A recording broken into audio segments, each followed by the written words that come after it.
नमस्कार. आपण पाहता आहात learn with Joy with CN Patil हे यूट्यूब चॅनल आणि आपण गेल्या 3 भागापासून पाहतो आहोत history of novel.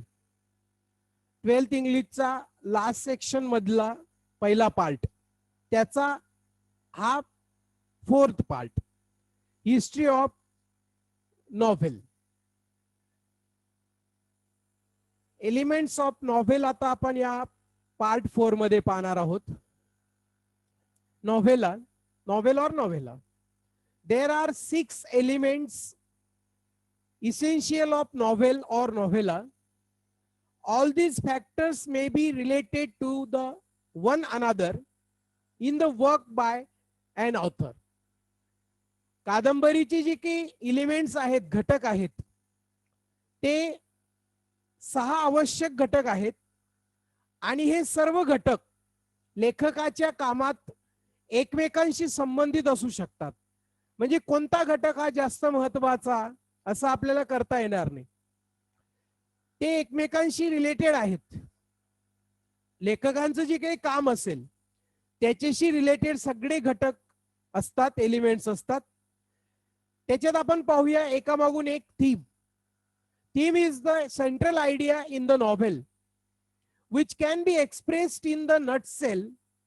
It is a philosophical statement or a truth which the writer has put forth through the narration of the series of events in the story and characters acting in the particular setting. थीमच्या बाबतीत आपल्याला सांगायचं म्हटलं तर theme थोडक्यात व्यक्त केली जाऊ शकते. अशी ती कादंबरीची मध्यवर्ती कल्पना असते. हे एक तत्वज्ञानात्मक अशा प्रकारचं विधान किंवा सत्य आहे जे कथांमधील मालिकेच्या वर्णनाद्वारे आणि विशिष्ट शैलीतील पात्रांद्वारे याला प्रस्तुत केलं जात असतं. त्यानंतर आपण पाहूया दुसरं, plot.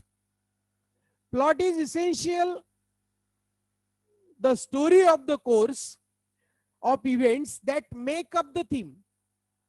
It is created by the conflict, either internal, inside the mind of the character, or external, with other characters or entities. Plot may be simple, one plot, or complex, consisting the interweaving of many subplots. याच्यामध्ये आपल्याला कथानकाच्या बाबतीत सांगता येईल. कथानक ही मूलतः कथा किंवा theme बनवणाऱ्या इव्हेंटचा एक कोर्स असतो. हे संघर्षाद्वारे एकतर अंतर्गत म्हणजे पात्रांच्या मनाच्या आत किंवा बाह्य म्हणजे इतर पात्र किंवा घटकांसह ते तयार केलं जातं.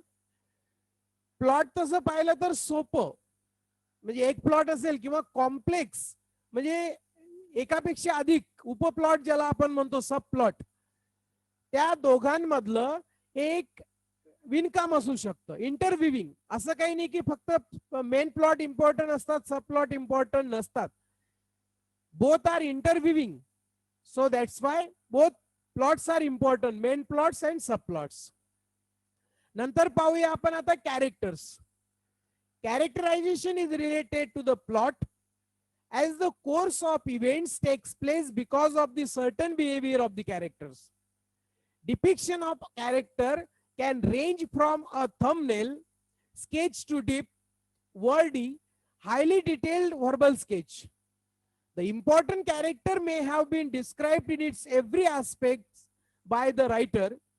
The minor characters are not given much importance. The reader follows the action of the main character throughout the novel. This character is referred to as the protagonist. Protagonist, it means main character, is conflict with a character or an entity or a force, internal or external, which is known as antagonist. आता पात्रांच्या बाबतीत सांगायचं म्हटलं तर पात्रांच्या विशिष्ट वर्तनामुळे घटनेचा एक कार्यक्रम घडत असल्याने वैशिष्ट्य कथानकांशी संबंधित असतं.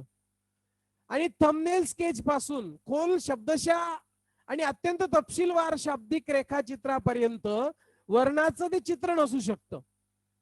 त्या लेखकाच्या प्रत्येक बाबतीत त्या महत्वपूर्ण पात्रांचं वर्णन केलं गेलं असावं. किरकोळ पात्रांना जास्त महत्व दिलं जात नाही, परंतु संपूर्ण कादंबरीमध्ये वाचक एका मुख्य पात्राच्या कृतीचं तो अनुकरण करत असतो. या पात्रांचा उल्लेख नायक म्हणून केला जातो. नायक म्हणजे कोण? मुख्य पात्र. एखादे पात्र किंवा अस्तित्व किंवा शक्ती, ज्याला आपण म्हणतो अंतर्गत किंवा बाह्य शक्ती, यांच्याशी ते विरोधात असते आणि जो विरोधी म्हणून त्यावेळेस त्या ठिकाणी ओळखला जातो, ज्याला आपण अँटॅगॉनिस्ट असं म्हणतो. Setting is the background in which the story takes place. There are several aspects of the setting. It includes place, time, climate or weather and lifestyle. Plot and character are the two major elements that are affected due to setting. Setting च्या बाबतीत काय सांगता येईल आपल्याला की setting ही पार्श्वभूमी आहे ज्यात कथा होते. सेटिंग उत्कृष्ट असेल तरच कथा शोभून दिसते किंवा उठून दिसते.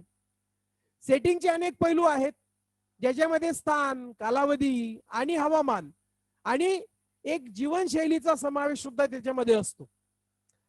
प्लॉट आणि कॅरेक्टर हे दोन मुख्य प्रमुख घटक आहेत की जे सेटिंग मुळे प्रभावित होतात. म्हणून मी म्हटलं तुम्हाला की सेटिंग जेवढी चांगली तेवढ्या पद्धतीने ते नॉव्हेल अजून उठावदार होण्यासाठी सेटिंगचा निश्चितच त्या ठिकाणी फायदा होत असतो. Conflict, the struggle between the opposite forces in the story is called conflict. Conflict in the story provides interest and curiosity about the plot. बघा, कॉन्फ्लिक्ट महत्वाचं असतं, ज्याला संघर्ष म्हणतो आपण. कथेतील विरोधी शक्तींमधील संघर्षाला संघर्ष असं म्हणतात. कथेतील संघर्ष कथानकाबद्दल स्वारस्य आणि कुतूहल प्रदान करतो. त्याच्यानंतर आपल्याला लँग्वेज बद्दल सांगता येईल. लँग्वेज किंवा style. The language and the techniques used by the author for the narration of the course of events is known as the style. An author can use extensive vocabulary and high phrases, or he may be laconic and would write only to the point, or he may mix both according to the requirement for meeting his purpose. He may use linguistic devices to make narrative effective. All these factors decide the texture of the narration and create an impact on the reader. आता इथं भाषेबद्दल काय सांगता येईल म्हणजे style कशी वापरलेली असते, लँग्वेज कशी असते. कार्यक्रमाच्या वर्णनासाठी लेखकाने वापरलेली जी काही भाषा आहे आणि तंत्र आहे ते शैली म्हणून ओळखलं जातं. एखादा लेखक व्यापक शब्द संग्रह आणि उच्च वाक्य वापरू शकतो किंवा तो लॅकोनिक असू शकतो आणि केवळ त्या मुद्द्यावरच तो लिहू शकतो किंवा आपला हेतू पूर्ण करण्यासाठी आवश्यकतेनुसार तो दोघेही मिसळू शकतो. तो कथा प्रभावी करण्यासाठी भाषिक साधनांचा वापर करू शकेल. हे सर्व घटक कथांचे स्ट्रक्चर ठरवतात आणि वाचकांवर त्यांचा प्रभाव निर्माण करत असतात. त्याच्यानंतर बघूया आपण टाइप्स ऑफ नॉव्हेल, ज्याच्यामध्ये पहिलं म्हणता येईल realistic novel. The realistic novel is a fiction that gives the effect of realism.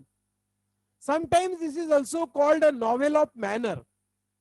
It can be characterized by its complex characters with mixed motives that are rooted in the social class. The characters in the realistic novel interact with other characters and undergo plausibly and everyday experiences. आता याच्यामध्ये जे काही कादंबऱ्या आहेत, वेगवेगळ्या प्रकारच्या कादंबऱ्या, ज्याच्यामध्ये पहिली कादंबरी आहे ती म्हणजे रिअलिस्टिक कादंबरी. आता रिअलिस्टिक कादंबरी म्हणजे काय, ज्याला आपण मराठीमध्ये वास्तववादी कादंबरी म्हणतो. वास्तववादी कादंबरी ही एक कल्पनारम्य अशा प्रकारची कादंबरी असते आणि वास्तववादाचा प्रभाव देते. कधी कधी याला एक कादंबरी देखील म्हटलं जातं आणि हे सामाजिक वर्गात रुजलेल्या मिश्र हेतू असलेल्या त्यांच्या जटिल जे काही वर्णाद्वारे दर्शवलं जाऊ शकतं. वास्तववादी कादंबरीतील पात्र इतर पात्रांशी संवाद साधतात आणि शहाणपणाचं आणि दररोजच्या अनुभवातून जे काही त्यांना शिकायला मिळतं ते या ठिकाणी रिअलिस्टिक कादंबरीमध्ये व्यक्त केलेलं असतं. सेकंड, ज्याला आपण पिकारेस कादंबरी म्हणतो, picaresque novel. The word picaresque is originated from the Spanish word picaro, which means rogue, ज्याला आपण चोर वगैरे म्हणतो, दरोडेखोर. अ पिकारेस novel narrates the adventures of the protagonist, who is an eccentric or a disreputable person in an episodic form. Disreputable सांगितलं मी तुम्हाला पिकारेस्का रोगचा meaning. तर picaresque हा शब्द स्पॅनिश शब्दापासून तयार झाला आहे. एक पिकारेसिक कादंबरी एक नाट्यमय किंवा अविचारी व्यक्ती म्हणून नाटकातील साहसी वृत्तीच्या रूपामध्ये हिचं वर्णन होतं. त्याच्यानंतर next type, historical novel. A historical novel is a novel set in a period earlier than that of the writing. आता हिस्टॉरिकल नॉवेल काही नवीन नाही, ऐतिहासिक कादंबरी. ही कादंबरी लिहिण्यापूर्वीच्या काळातच ही कादंबरी तयार केलेली आहे आणि म्हणून फारसं त्या ठिकाणी म्हणजे नवीन या कादंबरीमध्ये नाहीये. त्याच्यानंतर पुढचा पार्ट बघू आपण. पुढचं नॉव्हेलचा प्रकार इपिस्टोलरी novel. The word epistolary derives from the Latin word epistola, which means a letter. The epistolary novel is that in which the writer presents the narrative through the series of correspondence or other documents. Although letters are the most common basis for epistolary novel, diary entries are also a popular form of this type.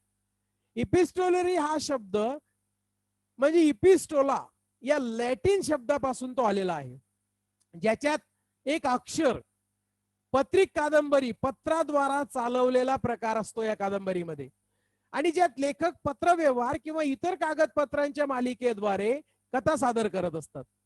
पत्रलेखन ही कादंबरीसाठी सर्वात सामान्य आधार असली तरी सुद्धा diary सुद्धा इथं प्रविष्ट देखील या प्रकारच्या म्हणजे डायरीचं लिखाण हे सुद्धा या प्रकारच्या नॉव्हेलमध्ये, इपिस्टोलरी नॉव्हेलमध्ये हे पॉप्युलर समजलं जातं. या पद्धतीने आपण इथं नॉव्हेलचे जे काही प्रकार आहेत ते पाहिलेत. याच्या उर्वरित भाग या हिस्ट्री ऑफ नॉव्हेलचा पुढच्या आणि शेवटच्या पार्टमध्ये आपण पाहणार आहोत. तोपर्यंत आपलं माझं चॅनल सबस्क्राईब करत राहा आणि पुढे विद्यार्थ्यांपर्यंत निश्चित हे चॅनल सेंड करत राहा, हा व्हिडिओ सेंड करत राहा. तोपर्यंत थांबतो. धन्यवाद.